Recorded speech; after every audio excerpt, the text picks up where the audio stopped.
गीता एक गरीब लड़की है। वह बिन माँ बाप की बेटी है, इसलिए उसके सास और उसका पति उसे ज्यादा कुछ नहीं कहता। गीता के घर में गीता की ही चलती थी। वो जो कहती थी उसकी सास और उसका पति बिना कुछ कहे मान लेता था, क्योंकि वह एक बिन माँ बाप की बेटी थी और उसने शादी से पहले बहुत दुख दर्द सहा था। गीता घर का कोई काम नहीं करती थी।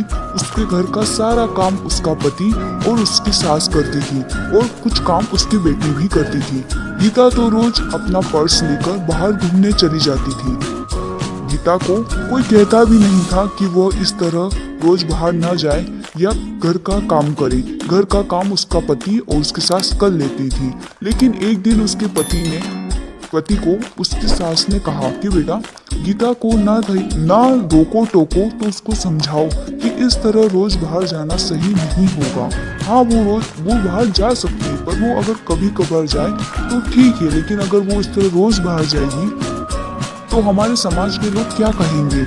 ये सब सुन के गीता का पति बहुत परेशान रहने लगा। उसे समझ ही नहीं आता था कि वो करे तो क्या करे। अगर वो गीता को कुछ कहता था तो गीता नाराज हो जाती।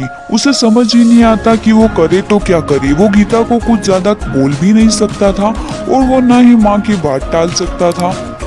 इसी तरह गीता रोज अपने ससुराल वालों को कुछ न कुछ कहती रहती। घर में कुछ भी करना हो गीता की ही चलती थी।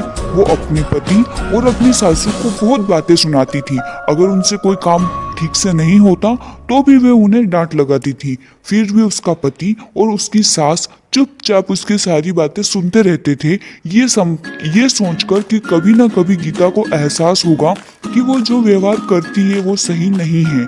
हम उसे लाड़ प्यार करते हैं, इसका मतलब ये नहीं कि वो हवा में उड़ने लगे। पर यह बात कभी उसके ससुर ने और उसके पति ने उसके मुंह पर नहीं कही। उन्हें सिर्फ इसी बात का विश्वास था कि कभी न कभी उसे इस चीज का एहसास होगा।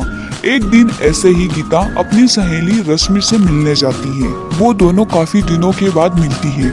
रश्मि उसको सारी बातें बताती है कि कैसे उसकी सासू उस पर अत्याचार करती है और उसका पति भी उसकी सास की मदद करता है, उसे कुछ नहीं कहता।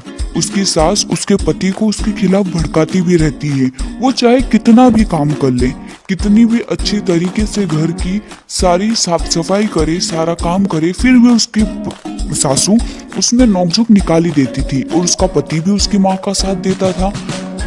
जब ये बात रश्मि ने गीता को बताई तो गीता को एहसास हुआ कि वो तो अपने पति और अपने सासू के साथ इतना बुरा व्यवहार करती है, घर का कोई काम नहीं करती, फिर भी उसकी सासू और उसका पति उसे कुछ नहीं कहता। वो उन्हें बार बार छोटी छोटी चीजों के लिए हजारों बातें सुनाती है, फिर भी उसके सासू ने उसे कभी नहीं डांटा। ये सुनकर गीता को अपनी गलती का एहसास होता है और वह घर जाकर अपनी सासू के सामने रोने लगती है। उन्हें सब बात बताती है कि उसे उसकी गलती का एहसास हो गया है कि उसने कितना गलत किया। तब उसकी सास उसे कहती है कि बेटा रो मत, हमें विश्वास था कि तुम्हें एक न एक दिन अपनी गलती का एहसास होगा और तुमने गलती चाहे कैसी भी की हो, लेकिन तुम्हें अपनी गलती का एहसास हो गया, बस यही बड़ी बात है। अब हम सब साथ मिलकर हंसी खुशी रहेंगे। तुम बिल्कुल शौक मत मनाओ, क्योंकि हमें पूरा भरोसा था कि तुम एक अच्छी लड़की हो और तुम्हें एक न एक दिन अपनी गलती का एहसास जरूर होगा। इसके बाद गीता और उसका परिवार साथ मिलकर हंसी खुशी रहने लगा। वो सब मिलकर सारा काम करते और हंसी खुशी जीवन यापन करते। अगर आपको स्टोरी अच्छी लगी हो तो वीडियो को लाइक और चैनल को सब्सक्राइब जरूर करें। इसी तरह के ग्रीन इफेक्ट वाले वीडियो के लिए यह स्टोरी कार्टून वीडियो आप अपने वीडियो पर यूज कर सकते हैं। इसमें कोई कॉपीराइट नहीं आएगा। हाँ, मेरी जो इसमें आवाज है, मेरा जो साउंड है, मेरा जो म्यूजिक है, उसको आप हटा दीजिएगा, या तो अपना रिकॉर्ड करके उसमें डाल दीजिएगा या फिर कोई म्यूजिक ऐड कर दीजिएगा, तो उसमें कॉपीराइट नहीं आएगा। आप सभी का दिल से धन्यवाद।